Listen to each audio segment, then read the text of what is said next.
My name is Serafina Vale. I'm 26 years old, and on my anniversary night in front of 600 people my husband slapped me.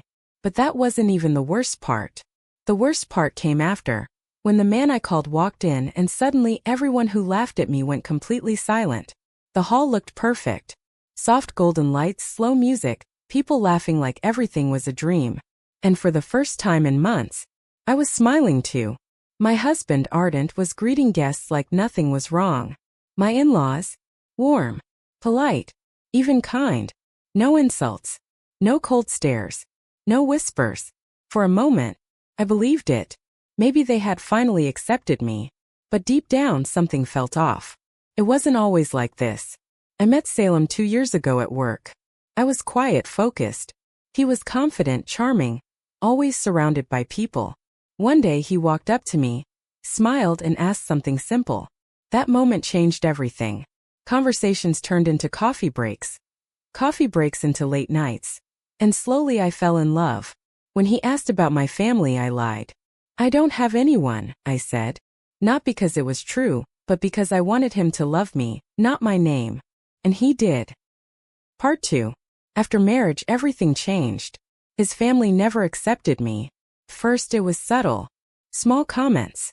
Simple girl. No background. You brought nothing. But slowly it got worse. His father didn't even try to hide it. You ruined my son's life.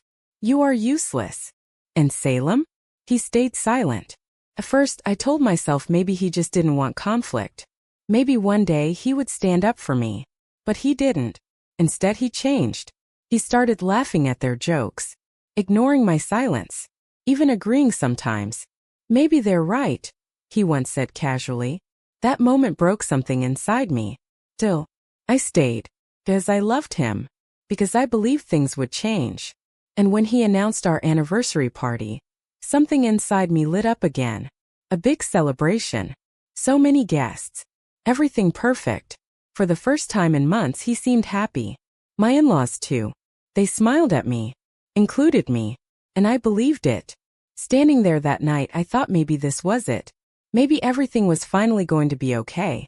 But I was wrong. Part 3. His father stood up and raised his glass. 1 year of this marriage, he said. The room went quiet.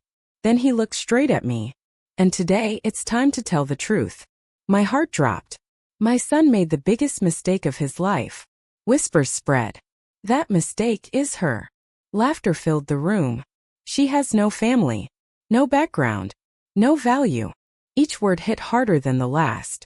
That's enough, I said quietly. And then, slap.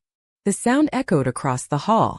I looked up and saw my husband, his hand still raised. Don't disrespect my father, he said coldly. In that moment, everything became clear. This wasn't a celebration. It was a setup. People laughed, watched, enjoyed it. But I didn't cry. Not there. Not for them. Instead I picked up my phone, dialed one number. Dad, please come. Part 4. 10 minutes later the doors opened. A man walked in. Calm. Powerful. Unshakable. The entire room went silent. He walked straight to me. His eyes scanned my face and stopped at the mark on my cheek. Who did this? He asked. His voice was quiet but dangerous. My husband stepped back. That's the owner of Ardent Wear, he stuttered. Gasps spread. Then my father spoke. She is my daughter. Silence. The company is in her name. My husband's face turned pale. You didn't know? My father said. She hid it, because she wanted you to love her. Not her money. I'm sorry, my husband said. I raised my hand. Stop. You had a year, I said calmly. A whole year to see me for who I am. You failed. My father looked at him. Tomorrow your resignation. And the divorce papers will follow. I picked up my bag. You didn't lose me tonight, I said. You lost the only person who truly chose you. And this time, I walked away free.